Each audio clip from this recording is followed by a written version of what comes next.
It's Sports by the Book at the South Point Studio. Here's Jeff Parles.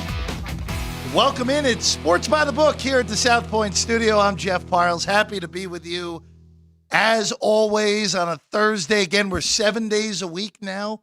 Exciting shout out to, well, my usual co-host who's on her day off today, Alex White, and Matt Neverett for being here yesterday. Oh, you didn't have to do that. You didn't have to do that. I'm all alone up here.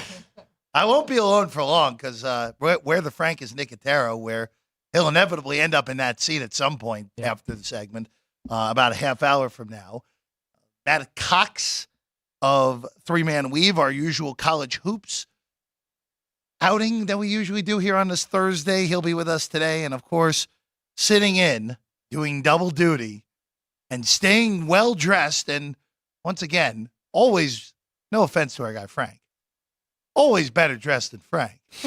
It's not very hard to do that one. Oh, wow. Whoa. Wow. Shots fired. Wow. Wow. You're spoiling the bit. Right off the bat. Ryan McCormick is here as well. It's good to have you here as well. We have a few things I want to get out there beforehand. I asked when I was here on Monday. Frank will like this because wherever he may be listening, Right. whether it's here or there or everywhere. Yeah. I asked all the Dr. locals here Seuss. because Ryan's a local and's been here after coming from California. Sean, you're born and bred Vegas, correct? Yeah. Alex is born and bred Vegas. What family's in town? My mom wanted to see Death Valley. I asked all you guys who have been here longer than me, hey, what? Well, Sean wasn't here, so that's not fair to Sean. But been to Death Valley. What do you got what's going on? Yeah. You guys gave me nothing. Yeah. None Gave of me us. absolutely nothing. None of us have ever Nothing. been. Or And all I will say is, yeah. for mid-January, now I don't think I would have the same take if I went in on July 15th. No. I don't think I'd have the same take. But it is just, if you are a fan of geology, a sentence I never thought I would utter on this show, that is the place for you. It was amazing. Amazing. Very good rocks by the book, yes. But very impressive, very, very much enjoyed myself. But I need to bring this up also because folks are in town. Myself, my wife, and my parents, we went to Michael's, the gourmet room here last night. And not our Frank, but the Frank who waited on us, took care of us last night, his whole crew. We closed the shop down last night. Shout out to them. Amazing, amazing meal at Michael's here. You go right past the Oyster Bar, the beautiful looking door on the left across from the gift shop. As good of a meal as I've had in this town. Lamb chop. I had the lamb for two. It was wonderful. I very much enjoyed myself. So Nice. At least want to throw that out there. If you're looking for a high end meal, come to the South Point and go to Michael's Gourmet. It was awesome. One of the many restaurants on property that are very good. Well, I mean, Yeah. look, every price range, every Right. type of food is hit on this property. If you want just regular steak, you got plenty of options. You got Silverado. You have primarily prime rib. It's easier to say for others than me, apparently. Of course, the Oyster Bar, where our guy Frank last week. Yeah, shucking oysters. What a job! I got to give him credit when he comes in person. Just the great job of shucking, or more importantly, he's not a big oyster guy. No, eating the oysters. Yep, powered through it. On Where the Frank is Nicotero. We'll figure out Where the Frank is Nicotero later in the show. Yep. I got it right twice, which means I'm definitely getting it wrong when I kick to it later. All right, let's go into to the NFL. So, just since the last time I was on, we now have the final eight. Yep. It's not the Elite Eight. That's basketball. The final eight, the Elegant Eight. No, that doesn't work for football. Not for football. Tampa handled their business against Philadelphia, which, by the way, shout out to all of us. Great job. Yep. Got it home. You can clap. It's okay, Ryan. Everyone, You were good doing it job. by yourself. The team parlay gets home. Or was the team teaser. And it would have even gotten there even if Pittsburgh was still included. Yep. Incredible run. Incredible for us. So we have our final eight. Starting on Saturday in the AFC side of things. You know, it's interesting. I was just trying to figure out where this number would come when we knew where we'd be at. By the way, those are the exactas. exacta numbers that we have here. Still available to be bet. If you want to bet the exact result of the Super Bowl, still can be bet here behind us here at the South Point right now. 49ers over Ravens, still your betting favorite. Not much of a shock there. Plus 450 on that. What is that? Long shot is Tampa over Houston and Green Bay over Houston, both at 450 to 1. Yep.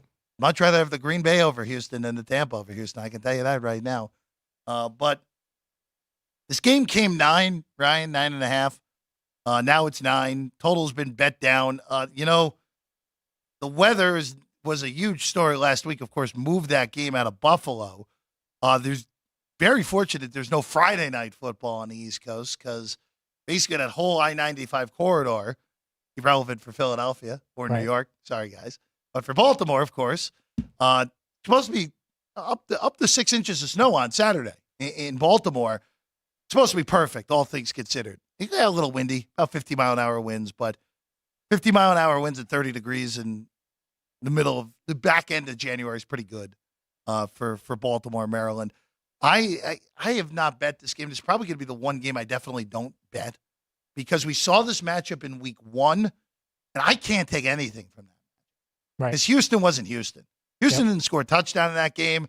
Actually, their defense held up really well in that game, but we didn't know that C.J. Stroud was going to have the historic rookie season. Tank Dell making his NFL debut.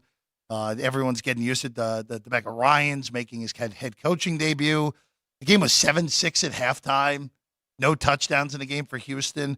They only averaged 3.5 yards a play, but Baltimore only averaged 4.5 yards a play. So maybe Baltimore struggles to move the ball, but again, at some point you expect this Baltimore group to bust through. Yep. I still expect them to win this game, but I'm not there enough to lay a whole hefty 9 in this one with Baltimore against Houston. I can tell you right now, and Alex and I discussed this on Monday, we had a line at that point on the Niners and the Packers. I'm going to be on San Francisco, anything south of 10. We're at 9.5. That's still good. I don't expect it to go through 9.5 down to 9. Anything, I think it's coming back the other way, where Ryan we'll have a 1 hour football Friday tomorrow on this show. Chris brought it up on a previous football Friday, where last week's usually the week for the dogs. Last week we saw, of course, Houston underdog win outright somehow at home. Yeah, home underdog got it done. Kansas City favorite. They win against Miami in the Ice Bowl 2.0 in Kansas City. Yep. Green Bay, obviously, emphatically outright against Dallas. Dominated them too. Detroit didn't cover even though they won, so that was another dog that got there. Tampa outright on Monday. Pittsburgh, of course, did not get there on the regular numbers, but got there on teaser numbers if you put them through. Yep. This is usually historically a week for favorites. Now, a little bit different now because since 2020, there's only been one bye team, so this is only. See, sometimes we're gonna have to do math here. 2020, 2021, 2022. This is the 4th year we've done this with this one seed only getting a bye. Niners in this one slot for the first time since they flipped this format over. Of course, San Francisco famously took out Green Bay in the inverse of this 2 years ago, where the Packers were all set up as the second consecutive number 1 seed for them. Jimmy Garoppolo and company didn't score an offensive touchdown and won the game in Lambeau on a cold, blustery January night. Can't take anything from that game. Can't take anything historically, trends-wise, with both of these teams, because they're very different than what they were 2 years ago. Yeah, other than of course, Jordan Love is there. Yeah. The only constant for Green Bay is LaFleur. That's really the only constant at this point. All the receivers are young, the youngest team in the NFL. I don't like this spot for them. Where I loved that spot last week in Dallas. I thought Dallas I wasn't in the full Dallas is fraudulent, but it did kind of scream Dallas looks ahead. Right. And Green Bay, who had been playing some really good football the last month of the season, took full advantage of it. But Niners, anything short of 10, I think is good there. Yeah. And you're someone wearing the color tie today. Yeah, there's more and more basketball reasons.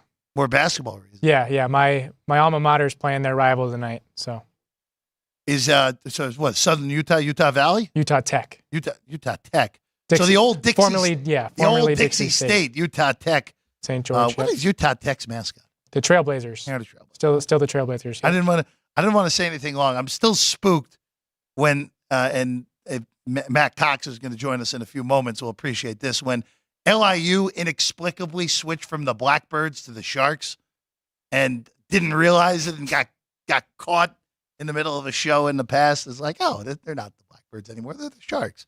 With a merger with a different campus in that LIU system. Before we get to our guy, Matt Cox, I just done the Sunday games real quick.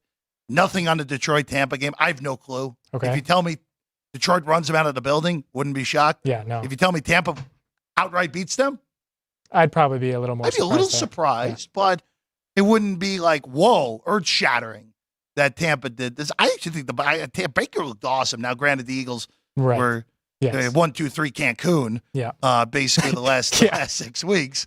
But very impressive from Tampa to do what they did. And again, I thought they were going to be one of the worst teams in the NFL. Yeah. They're in Final 8.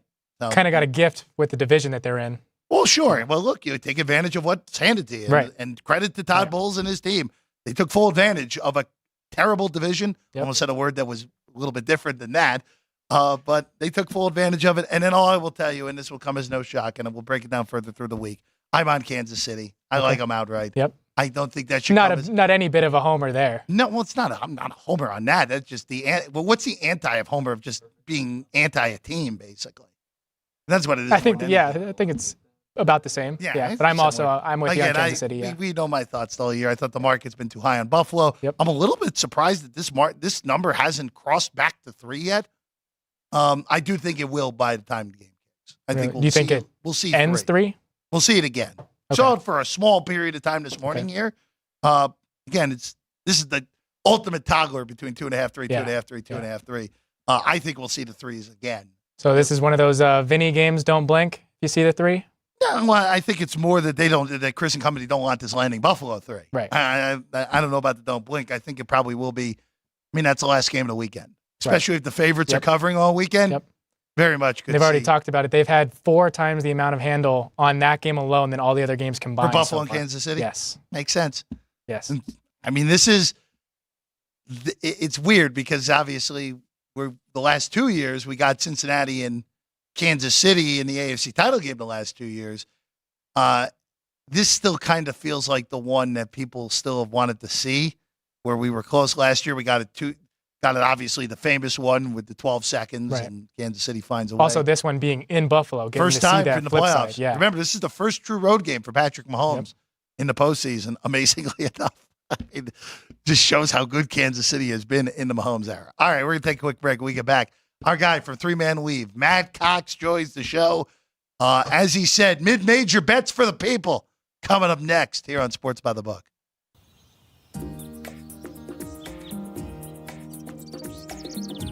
South Point is also proud to provide a variety of relaxing amenities for the guests who want to be pampered. Soak up the sun and let your stress melt away in our lagoon-style paradise swimming pool. A relaxing getaway where you can bask in the desert sun and enjoy seasonal food and bar service poolside. And if you really want to escape, come to Spa Costa del Sur. From couple suites to a co-ed wet area, our spa caters to business and leisure travelers who want to unwind and elevate their senses. A visit to one of our spa's steam, sauna, or whirlpool treatment rooms will leave any guest feeling like they can take on the world. Our gaming amenities include over 60 table games and over 2,600 of the most popular slot and video poker machines. We have penny slots, including the popular Buffalo games, and real machines like Wheel of Fortune, 777s, and Megabucks. If you prefer video poker, try Deuces Wild, Double Double Bonus, or a variety of multi-denomination games. Or try your hand at one of the most popular casino table games in the world, Blackjack. Don't let the game intimidate you. Blackjack, also known as 21, is both easy and fun. And our dealers are always happy to assist. And the best part? Blackjack always pays 3 to 2. Next, check out the roulette tables. Roulette is one of the easiest casino games to learn, and so much fun to play. It's a favorite of both beginners and seasoned players. In addition to blackjack and roulette, our casino pit features over 60 popular table games like Baccarat, Pai Gow Poker, 3-Card Poker, Ultimate Texas Hold'em, and Mississippi Stud. So get out of your room and come join in the fun.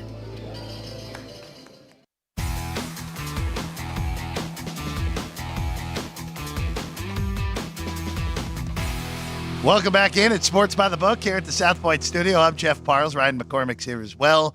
We'll figure out where the Frank is Nicotero in about 20 minutes from now.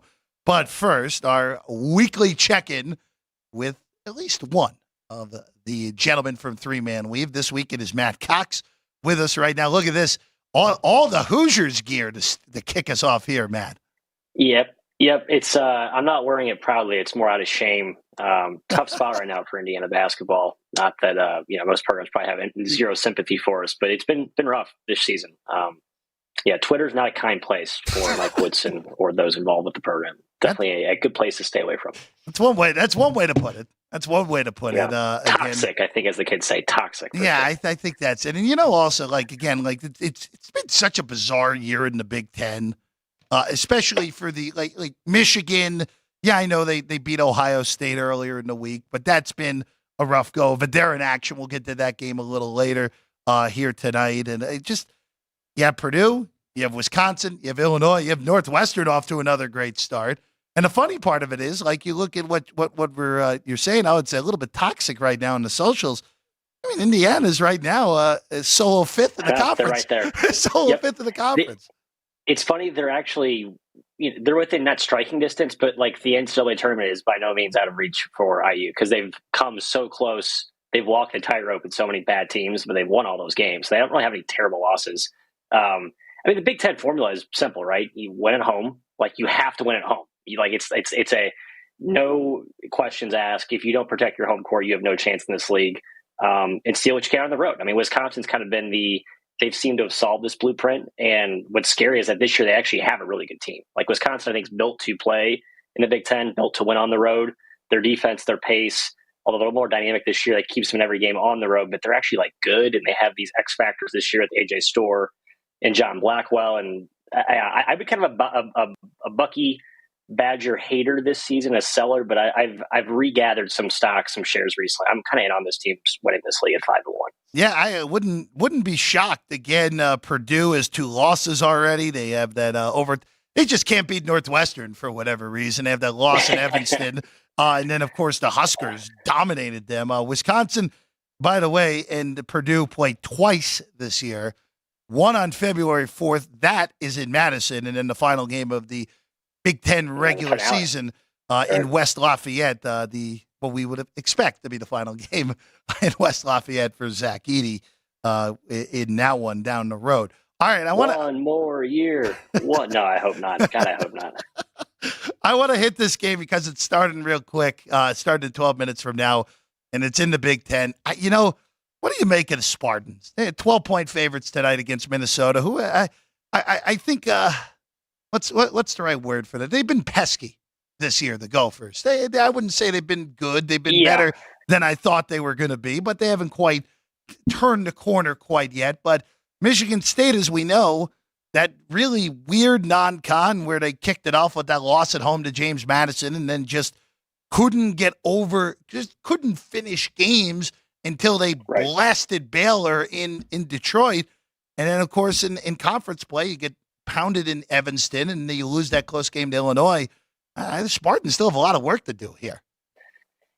In general, I've learned this over the years, trying to follow stories and daily reporting and beats as a handicapper, especially the big programs where there's 10 stories written about each game. Michigan State obviously falls in that camp. I mean, you would have thought the sky was falling after the Northwestern loss. I mean, Izzo with all the quotes that went viral on Twitter, lost by 14 at Northwestern. Okay, yeah, tough loss, gave up 88 points. I get why it didn't look good. But you look back at the last month, just zoom out. I mean, how many bad games did they really play? They lost by 3 at Illinois. I mean, Illinois is still very good. I know they're without Terrence Shannon, but I don't think that's anything to, anything to be embarrassed by. I think they covered that. I think it was a 4-point closing number there. So, and they beat Rutgers by 18 at home. They're good. They're going to be prone to ups and downs, like a lot of teams are this year. It's sort of that 10th to 30th best team in the country. It's a pretty flat curve, I think, within like that kind of jumbled tier 2, just below tier 1. I still think this team has upside to be like a vintage Izzo, March, Scorcher, because they have young talent. They have veteran guards, and Tyson Walker is kind of the guy you can see carrying you in a 3-4 game tournament in March, or just kind of turning it on late in the year in general. I'm still believing. I know it sounds like it's bad there, but I think it's fine. I think it's just a lot of overreaction on a 24-hour news cycle, which is what college basketball is for a lot of these big premier programs. Well, and again, I would anticipate they're going to make the NCAA tournament. They're probably going to be a lower seed than they would like, and you and I both know what happens when Michigan State gets in as a 7 seed. We know what will happen. They'll somehow get placed with a mediocre 10 seed in the weakest 2, and they'll be playing in the second weekend. That's usually what happens when we get this circumstance. They're the 10th seed right now in bracket matrix. So yeah, so 7-10, just exact same narrative, just switch to 7 and 10. That's it. Yeah, I agree. Yeah, that's the play. Inevitably, that will be what happens, and the 1 seeds will hope they don't fall to an 8-9 line. That's basically how that will all break down. Speaking of a team that's on a 10-game winning streak, but a little bit erratic out of the American, that's Memphis, who, this stretch of games that Memphis has had where they needed a buzzer beater to beat Tulsa in regulation. They have to come from behind at halftime to beat an SMU team that does well metrically. I'm not a huge fan of that team, but yeah, they could end up sneaking onto the bubble. They needed overtime to beat a genuinely awful UTSA team at home. And then they flip around and score 112 on Wichita, which, boy, what a stark difference of program that is now from what it was 5 years ago. My goodness. But tonight, Memphis is back at home. They're taking on South Florida. South Florida, they're an okay basketball team, about middle of the country. But the market, Matt, you texted me this. You took a little bit more earlier in the day at better numbers. But the market is like the Bulls in this. As high as 11.5 in the market, down to 10 right now with Memphis laying it with a total, not surprisingly, with the pace that Memphis plays, 158 on this one.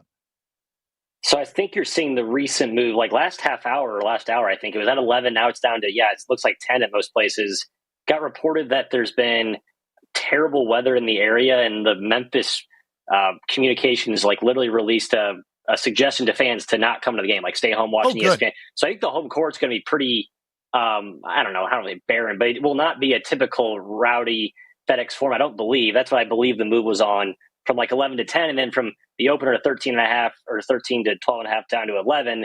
I just think people are selling Memphis as this juicy favorite, right? I just think Penny is, how he coaches and how his players play. It's more of the Al Davis just win baby type of mantra. They just haven't really been a cohesive enough unit yet to beat teams by margin. Now we saw them just put the hammer on Wichita State on the road. They were 17 of 30 from. That was kind of an outlier game. I don't think that's a start of more demolition derbies to come. I think that was just kind of a one-off thing where they kind of come back home, sleepier spot, as I mentioned, the home crowd thing. I think the Bulls make this close tonight. But just kind of zooming out on the American at large, everyone talked about last year how the Conference USA was way better than people realized at the time, right? FAU with their deep run in the tournament, North Texas winning the NIT. I think the American is that league that people are going to realize coming out of maybe some CBI, CIT, NIT, wherever the postseason shakes out. There are a lot better teams in this conference I think people give credit for. Thus, FAU and Memphis are once again going to be underseeded, I think, in the tournament. So that's sort of the deja vu story I see playing out here for the American heavy hitters, FAU and Memphis. Well, I definitely agree on the Memphis front. FAU's resume is so weird because it's weird. You have 3 losses that they have no business. Well, granted, I know Charlotte is off to this good start, but you're supposed to win that game in Charlotte. The Bryant home loss was just a bad loss, and then the one that Florida Gulf Coast loss was a totally ridiculous one. But they also beaten Butler. They beaten A&M. They, of course, beat Arizona here in Vegas. They have these amazing wins. Oh, and also, by the way, they made, like you mentioned, they made the run of the Final Four. They were a buzzer beater away from being in the title game. I just wonder if, and I know this didn't work for Butler the season right after they made the first championship game, but it kind of worked for Butler after that, where the name recognition kind of just pushed them over the edge, maybe if the team wasn't quite as good as the seed indicated. The good thing for FAU is that they'll probably, given the season plays out as planned, they probably take a couple more losses in conference, but I expect them to be an at-large around the 7 to 6 seed type line. I mean, they're 6-2 against Q1, Q2. For comparison, Tennessee is 7-4. Connecticut is 8-2. Their upper end resume is really, really good, and I think the committee will latch onto that. I tend to think most of the committee members will look more at who have you beaten, and they tend to kind of skirt the, they can shrug off 1 or 2 bad losses, but we'll see. I mean, I think good thing is like a few of these SEC teams, like Mississippi State losing to Southern at home. You've seen some bad losses, so hopefully, you got enough of those that the committee looks around and maybe gives them a pass for that. But it's certainly a team I'll be buying all my shares on for sure in March. I just think that's they could be a buy low once again heading into the tournament. We'll see though. Well, I mean, if they're 7 seed, I'm sure the 2 seed would love that. I'm sure. Yeah, exactly. I'm sure they'd love that. FAU versus Michigan State, and then the 2 seed is probably like Kentucky, and then John Cal gets bounced round of 32, and then he complains about the draw, and then the UK fans want his head on a spike, and then that whole cycle repeats. And yeah, that's how that'll play out. Honestly, I was thinking Kansas, but they wouldn't do that. They wouldn't do that to Kansas, I don't think. If that was the 7-10, I think we all know how that one works. Missourians know better. Yeah, no, that's not good. Yeah. Let's go to another. Man, you're all over the mid-majors today. Let's go. This is an intriguing matchup. South Alabama welcomes Troy in the Battle of Alabama here. Jaguars at home, a 1-point underdog against the Trojans with a total of 149. Yeah, sorry to not hit the marquee matchups for the audience tonight, but just not a ton of value there. I didn't see much, at least. This one's tough. I mean, I hate fading Troy. I love their head coach, Scott Cross. He's like the ultimate junkyard dog, no-nonsense dude. He's been an ATS cover machine the last few years. The ultimate do more with less type dude. But Richie Riley as an underdog has been a really good bet lately, especially at home. They get a really good home crowd there down in Mobile. I think their talent is starting to play up a little more. We've seen them have some inconsistencies to start the season.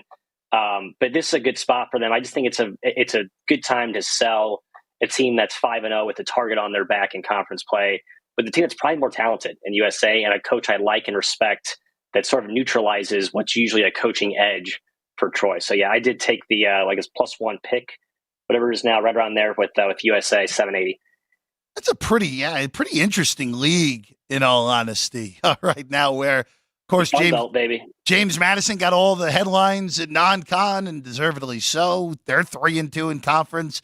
Appalachian State, Dusty Kearns is going to end up with a real job. No disrespect to Appalachian State, but you got to end up in a Power 4 plus Big East at some point. You would imagine. Yeah, they beat Auburn. I mean, how good is that? Yeah, right? Amazing win. I know it was at home, but I mean, that's a legit team. That's a legit win. So, yeah, a very, very good league that will only end up with one bid. That if the committee gave a little more respect to these smaller leagues, you know what? If James Madison doesn't win the league, maybe the Sun Belt gets 2. Maybe, but wouldn't hold my breath on that. They need a gaudy record, but yeah, James Madison's within an arm's length of within at large there if they can continue to run the table. Let's go to the Battle of Idaho. I know everyone's been ready for this one here tonight. Idaho State, your matchup. This one is at Idaho State tonight. And it's a 4-point line with the 4.5 in the market right now, with the Bengals laying it against the Vandals tonight with a 133.5 total. Of course, the Northwest Potato Land is going to be psyched for this one.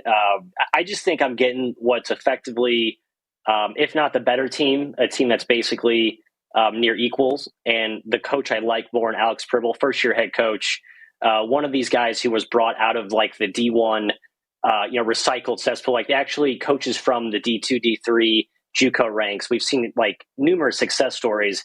I think Pribble is just another one of those guys, right? I mean, they were 359 to start the year in KenPom, a bunch of D2, D3 guys they brought in, and now they're up to 316. I just think there's a lot more upside to this team. Not a ton of talent, but with the way they play, with Pribble kind of bringing that unknown factor, right? You're seeing teams in conference the first time. Opponents don't know the stuff. They don't know how to scout yet. I think that kind of gives them an edge here for these first, 8 or so games in conference play.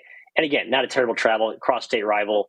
I don't imagine it's going to be an absolute bananas crowd there. I think Idaho, now healthier than they have been, gets the outright win.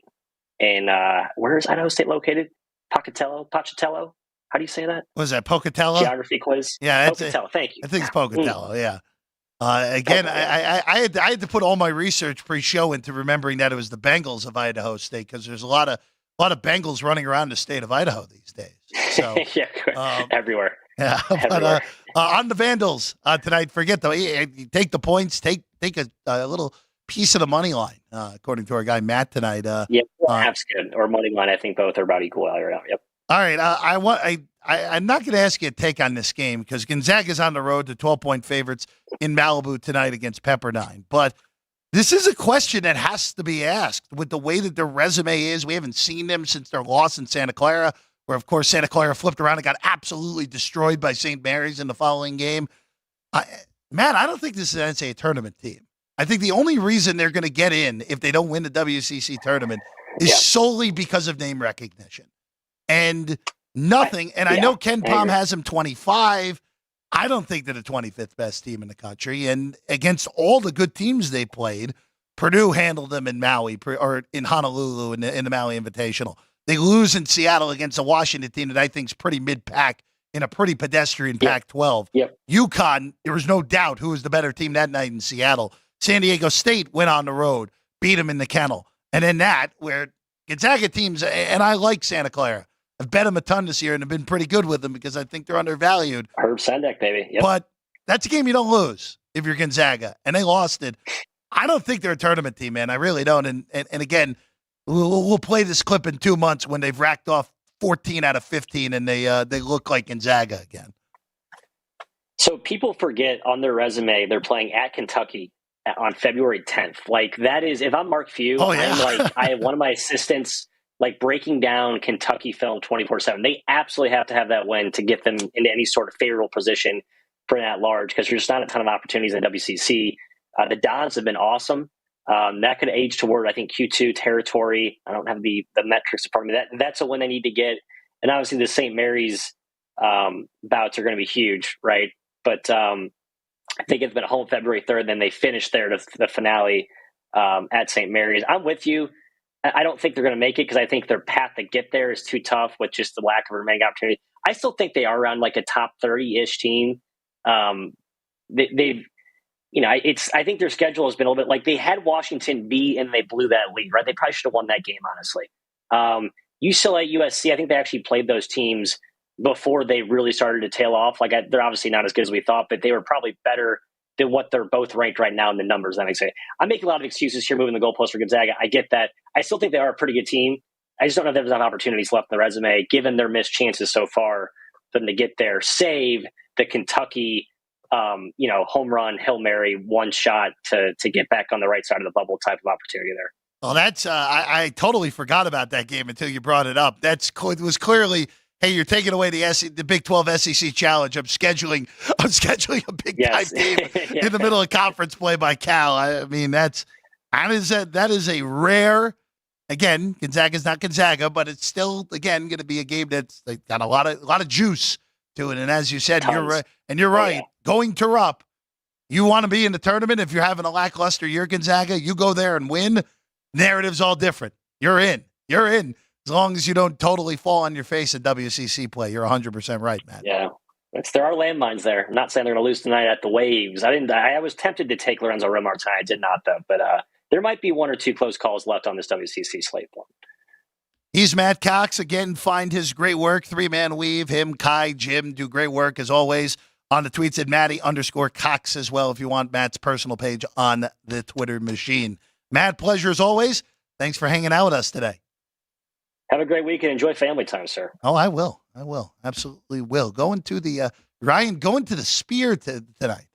The Sphere? The Sphere. Whatever. The Sphere, whatever you want to, the circular, the big cool circular thing. Giant snow globe looking thing. Yeah, pretty good tonight. Looking forward to that, to see the interior of that. And no, you too. Not that high roller, but regardless. All right, we're going to take a quick break. When we get back, where the Frank is Nicotero? We'll find out next. Sports by the Book. South Point offers all the types of entertainment you'd expect at a first-class Las Vegas resort. Did you know our 400-seat showroom is one of Las Vegas's top destinations for live entertainment? Enjoy live performances by classic Vegas entertainers, bands, and today's hottest comedians, plus a rock and dance floor. You can also enjoy live entertainment at the Grand View Lounge, where you'll feel all the vibes of old Las Vegas. Enjoy the music, and if you love to laugh, don't miss The Dirty at 12:30, our very own free comedy show, every Friday night at 12:30 a.m. in the Grand View Lounge. The Dirty is 100% free, so arrive early. Go to southpointcasino.com or call the box office at 77136 for today's performances at the showroom and the Grand View Lounge. When you're ready for your favorite cocktail, stop in and unwind at one of our 7 specialty lounges. There's a bar around every corner, because you're in Vegas, baby. South Point Casino has plenty of attractions for the whole family. Catch a movie. Our 16-screen movie theater includes 2 XD Extreme screens for the ultimate in viewing, sound, and luxury. After the show, treat the family to a variety of treats at our old-fashioned ice cream parlor, Kate's Corner. We scoop up a variety of creamy concoctions, including smoothies, hand-dipped cones, milkshakes, malts, sodas, and sundaes. At Kate's, there's something for everyone. And if you've still got time to spare, our bowling center might be right up your alley. Voted Best of Las Vegas, it's a great place for friends and family fun. 64 lanes, a pro shop, snack bar, and arcade. And while the kids are bowling, you can play slots and sip on a drink in the Alley Cat Lounge while overlooking the lanes. For our more serious and professional bowlers, the South Point is also home to a separate tournament bowling plaza.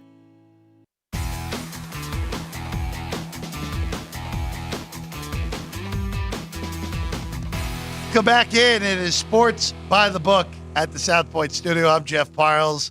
And you know what? Let's get into it before I make a mistake. Let's find out where the Frank is Nicotero.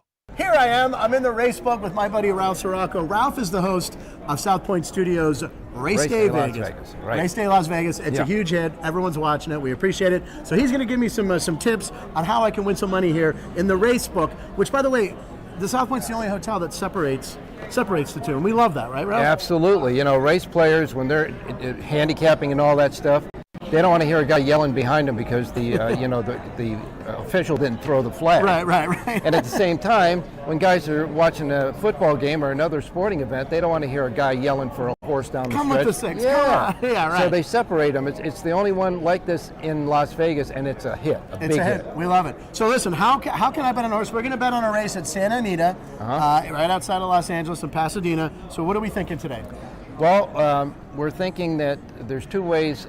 Actually, 3 ways of handicapping races. You could either have a sharp dart. Okay. Throw it at the. Okay. Or have your favorite numbers. Yeah. Or pick up a Lendo report. What's a Lendo report? John Lendo is a handicapper from Southern California. All right. He's not only handicapped horses, he's an owner of a horse. One of his horses ran in the Breeders' Cup. Oh, geez. And John just has an extreme love for the sport of kings, and he's been a lifelong racing fan. And he's a hell of a handicapper. Okay. And his handicapping sheet is available at the South Point free of charge. It's complimentary here. FOC. Now, if you were in Southern California, you'd have to pay money for this. Right. But here, they provide it for you because at the South Point, this race book wants to see people win money. Yes, they want to see you win money because it's pari-mutuel wagering. All right, so the 4th race is coming up in about 18 minutes. And who does he like here? Nookie? Noki. Well, it's kind of Italian, like gnocchi, like Yeah, right. All right, so like we're gnocchi. Yeah, gnocchi. That's what I'm saying. Right, yeah. Oh, we got to go with that guy. He also liked Crimson Rose and Irish Wahine. But we're going with gnocchi. Okay, but now remember, he picks 3 horses a race in each race. And what the handicappers will do, sometimes they'll take a look at the odds because they may not want a real dead favorite. Sure. So if they say, well, he likes the favorite on top, but look at this horse that he's got picked second. This horse is like 6-1. Right. It's a better value play. Right. And what you're trying to look for is value. Got to do value. Now, when I was a kid and I'd go to the OTB in Pittsburgh, I would wheel a horse a lot, which is kind of stupid because you're hoping for a long shot to come in, right? Exactly. Because a wheel, you're betting every horse, and we would do that. We had been drinking. Yeah. And then sometimes it worked out, sometimes it didn't. Yeah, but the drinks were always good. The drinks were always good. All right, let's go to the window. We're going to place a bet on gnocchi. That horn means almost post time, so let's get this bet in. Okay. So, hi, I like Santa Anita 4th race. I want to bet the over. The over what? I bet the over on everything. Can I bet an over on a horse, or I have to bet it to win? You want it to be over what? I don't know.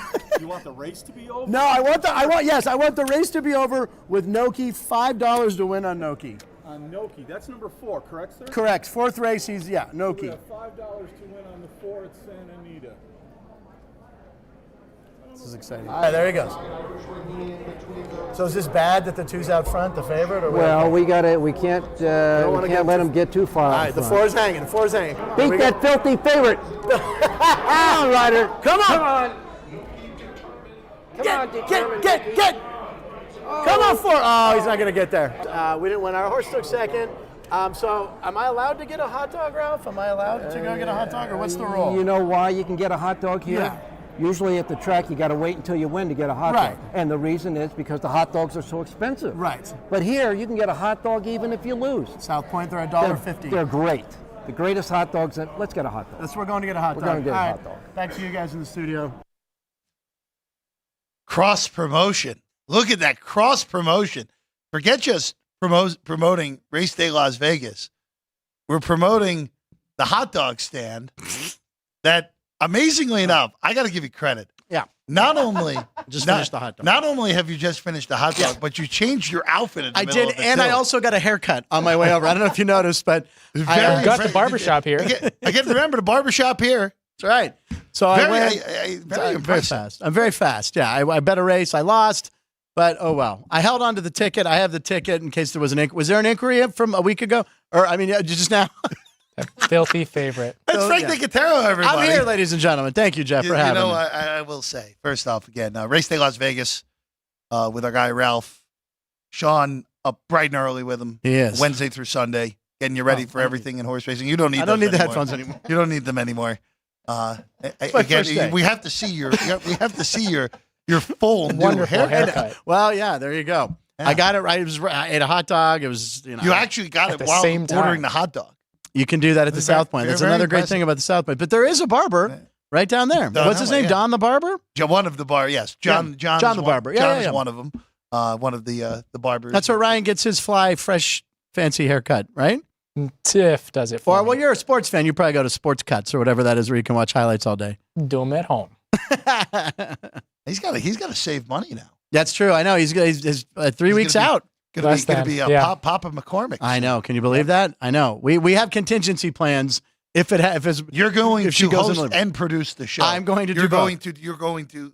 Of course. Well, I'm so fast. I can run between No, both that's what I'm chairs, saying. as you know. Yeah. Again, we mentioned this last week. You're like Dash from The Incredibles. That's what you are. There you go. It's either Dash Nicotero, Sleeping Beauty Nicotero. I'll take it. One Either or the other. Whatever you want to call me. So, last time we haven't talked since a week ago. Yeah. A lot has happened in said week. Steelers are done. They are done. They're done. Jerry's not here. I won't Jerry's even not here, mention it. so Don't chalk up another mention. They are done. Do you have the whiteboard? He does. It's There's one. He put a 1 on there. But the Penguins are in town here on Saturday, so I'm going to the game. I have yet to go to T-Mobile, so I'm excited about that. Ooh. Yeah. First time. Yeah. Will my Verizon phone work in there? I was trying to verify. Yes, they don't have some sort of blocker? No, Okay, there's good. no blocker. Cricket phones are Actually, working in there, all too. honesty, got to give T-Mobile Arena credit on this. Their Wi-Fi actually works really well because I have been able to place bets on said events That's I've what been I'm watching. wondering. That's what I'm wondering. That's what very I'm important. wondering. Yeah. I want to be able to log on to the South Point app. Probably taking over. Alex has the game pegged. There isn't a line yet. She had it pegged. She figures Vegas minus 140 was her handicap. Is there a line out yet? No. Not yet. I didn't think so. Not till tomorrow. The line will come out tomorrow at about 7:00 Pacific. Yeah, she felt around 140, and I'm sure the over/under will be 6. that money line. Yeah. they're always 6. So I'll probably do a parlay, Penguins in the over. And we're gonna have a wager of some sort. Me, Ryan, and we Alex gotta on the figure game it because out. they're both rooting for Vegas. Well, Alex is she has her off day tomorrow. Well, she'll be here on Monday, though, to pay it off. So, Okay. the result will be announced on Monday. No one's going to know the result of the game. No. Well, whatever we're going to make a bet. We're going to talk about it, some sort of penance for the loser. Or in this case, the losers, because the Penguins will win. Well, what happens? Loser. You know what? Just make him make him get a haircut while eating a hot dog for real this time. Yes. I could eat the hot dog. Some extra sprinkling on there. I mean, that's not really a punishment because you get the hot dog because the hot dog's delicious. They look delicious. I have to eat it without the bun, but that's fine. Are you still in I'm your... I'm trying to drop a few pounds by my birthday. What are you on, a paleo or kind of keto? doing the keto thing. So low carbs. Is it going okay? It's going very well. Oh, actually, it takes a couple days. I got myself into trouble this week. Back in the kitchen by the book. I want your thoughts. Okay. Because I don't know how this came up in conversation, but while we were my family and my wife, we went to Death Valley. And somehow in the middle of a meal at Death Valley, I don't know why this came up, but I now have a head-to-head bet with both my wife and my mom. Okay. That I need to, by March 1st, and I have no chance of being able to do this. Okay. I need to run an 8.5 minute mile. Oh, okay. I have no chance. I have no idea why I got myself into this. Is this on a treadmill or is this No, it has to be on a track? Any way. Okay. We can do it on the treadmill. We can do it. I could run it in my apartment complex because for whatever reason, my apartment complex, 4 laps around the apartment complex is exactly a mile. Now, why do you know that? How do you know that? Because during the pandemic, we would Oh, okay. Okay. You spend time with nature because you were only spending time with your loved ones at that point. I remember that. So we would walk. And we would always have the Apple Watch on. And 8.5 minutes. I remember in high school. I have no chance. I did a sub 7, and that was a big deal. Why do I feel like Ryan, who was a football, you probably did like what was your best time? Well, for running backs and DBs, we had to run a sub 7. Okay. So my best time, probably right around 6. Wow. Yeah, I did under 7 once. I was a sprinter, but I did it my best once. one ever. Yeah. As a freshman in high school. Okay. It was for of all sports, baseball tryout. Right. Really? Yes, because long distance running is very important in baseball. Yeah, you got to run 90 feet. That's all you need. So we had to run in order to have a chance to still make the team. You had to run a sub 8. Wow. And shockingly enough, for suburban basketball, I actually played 2 years of high school basketball before I got fat and slow. But at that point, I was in pretty reasonable shape. Yeah. And I will always remember, there were 4 people because I tried out as a catcher. Like by baseball, I was a catcher and first baseman. So basically, where you put the bigger people anyway for baseball. Oglethorpe. Yeah. Right. Okay. And I ran. I still finished last of the 4 people in my heat, but I ran a 6:52. Oh my God! See, that's impressive. And it was like, wait a second, that can't possibly be right. Did I do 3 or 4 laps? Yeah. No, and it was 6:52, and I still finished last with the catchers, which is still like, again, one of the catchers also was the backup running back on the football team. So after we had to run a mile, we had to go into the gym and climb the knotted rope. Yeah, we didn't have to do that. I used to run it fast and go in, and when the teacher would walk in, I'd be like, "Yeah, climb the rope." I never climbed the rope. Remember the physical fitness test, which was a thing, and you got to, for us, when we were in middle school in the first years of high school, you get the certificate signed by George W. Bush. It was a great time had by all. I think mine was signed by Jimmy Carter. But really, the biggest thing was always the sit and reach. That was the one that they always loved. The gym teachers loved having us practice for whatever reason, and I think it was just because we would all just sit there with a box and just basically reach out the whole time. My teacher, we would catch him smoking cigarettes while we were running. Sounds right. Too. Yeah, I mean, this is a long time ago. He'd be out there. Gus DiAgostino, Italian guy. Keep running, boys. Anyway, so I don't know. They weren't uttering "can't stand you," right? Costanza? Costanza, can't stand you. So wait a second. You don't feel like you can do the 8.5? I am a gigantic underdog.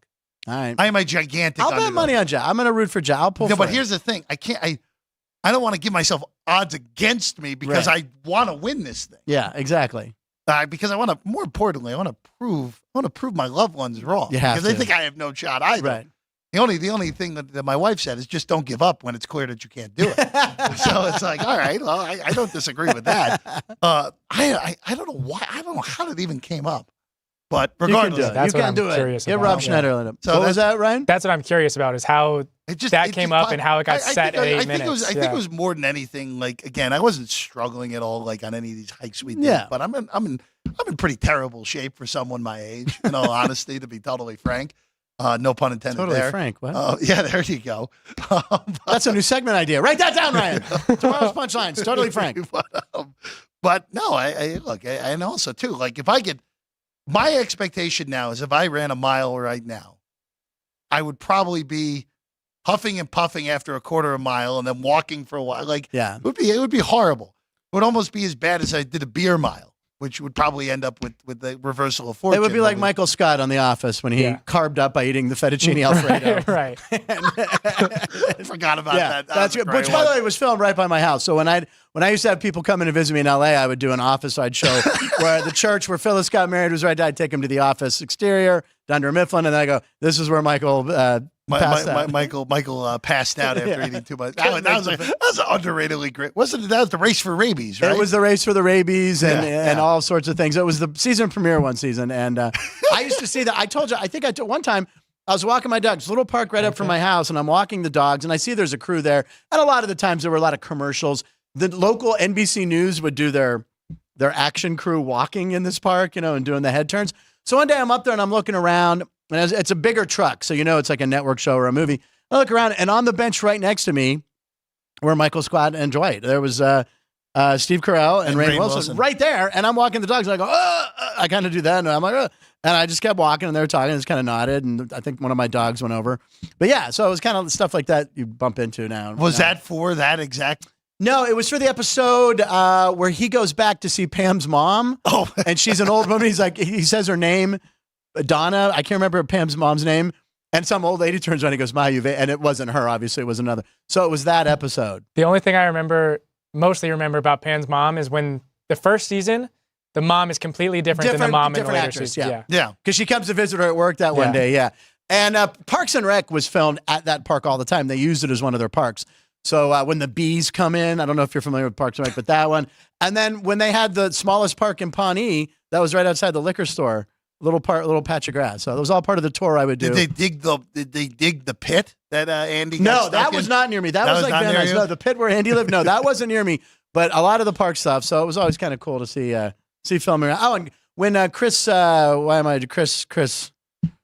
who's from Parks and Rec. He's the Guardians of the Galaxy. Oh, what? Chris Pratt? Chris Pratt. My God, I'm telling you, Jurassic it's World, catching up to me. And Chris Pratt filmed his Super Bowl commercial a couple years ago when he was on a horse, and they drove right by Vitello's restaurant. That was right behind my house there. Oh. For Robert Blake, and it was allegedly Robert Blake. There we go. It's a whole thing there at that restaurant. But anyway, I digress. I think you're going to do it. I got money on you. All right. I have one person that has confidence in me. Ryan, don't say what you're thinking because I know what you're thinking. Is it on the parlay card? Can we do a teaser? We should. We tease that to add an extra leg? Yeah. No, I wish I could. I would. Tease it to 10. Well, initially, here's the other thing. Initially, this was 8, and I would have I had a negative chance on the 8. And then somehow I negotiated it up to the 8:30. I was like, all right, well, it's gonna be great when I put in all this work, lose some weight, get in better shape, and then we go out to do it. Remember, there's 20. I have an extra day than usual. Oh, that's right. You got to leave here. February 29th. That's right. We go out on February 29th. And again, by March 1st, it's got to be done. Go out and run like an 8:42. Oh, man. And be like, all right, well, that's it. I can't possibly do better than that. I'm not going to get 12 seconds off. And by the way, not only is February 29th a big day for Jeff, but that will be Ryan and I's 100th episode of Punchlines that day. Isn't that kind of poetic that your 100th episode is on a day that only exists every 4 years? Otherwise, it would be closer to my birthday. Once we get going for years and years with Punchlines and Sports by the Book, and we can look, we have the anniversary show, but we can't even look on back this at the day, 100th episode anniversary. It won't be because it's a date that only exists every 4 years. You guys are right around 100 on this show right now, aren't you? Are you on 90 something? We're at 95. You're at 95. Oh, wait a second. Next week you hit 100. Am I not even going to be here on the 100th one? Well, let's see. That'll be Tuesday. 96, 97. Oh, that's great. Well, I guess I have to come in. No. It's will it be Wednesday? Friday. 7 is Saturday. 8 is you do Sunday. Weekends. That's right. Tuesday. Yeah, Tuesday. Tuesday, of course it is. I'll be here on Tuesday, I guess, to celebrate a 100 show. I have to. Well, it won't be your 100th because Matt. So your 100th will be our 100th, but your will be like Friday. No, but that doesn't. Yeah, but our 100th wouldn't be until 104. Legitimately, the only ones that I will not have been on will have been yesterday, 2 days ago, next Monday. Yeah, because my off days are Monday and Tuesday moving. Right, forward. You're like a waiter. Yeah. You're like a waiter now. Mondays and Tuesdays are your weekend. Yeah, and the only other one I almost missed was because of a medical thing. Well, but we're somehow actually worked that day. There's also going to be a medical one on March 1st after the run when he's pulled a ligament, firmed up his muscles. You know, right down March 1st, we might meet March 1st is a Friday. It is. In all honesty, if I actually feel like I can get close, I'm not going to do this if like I have no chance. But if we can get close, maybe we just make the South Point parking lot the actual where we run it, where it gets run, and we shoot it, and then I dodge cars and everything, and make it make it into like a real life Mario Kart, basically. We'll cover it. We'll put it on Punchlines and your show. Let's do it. I can actually wear shorts and a t-shirt to work that day, and it would make sense. There you go. I'll be like SpongeBob and just start dancing. Like, What are we doing? like wiggly arms and everything. Oh man. Talk about your show for a little bit, because Something productive.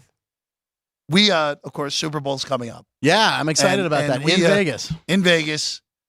We have stuff planned. We'll announce that the week before. We may also have some very special stuff the week before as well coming your way, which you don't want to miss. But with this gigantic of event here, Frank, and you look, you're a celebrity. Oh yes, you are. You were the voice of Iron City Beer. I was the voice. For goodness sake.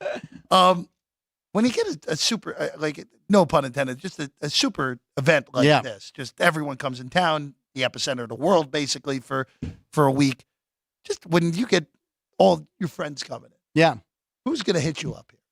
Oh man, it depends on the teams, right? I mean, there'll be Michigan people possibly. Hopefully, I'm rooting for the Lions. I don't know a lot of San Francisco people, Green Bay people. Green Bay sucks. That's what he has to say.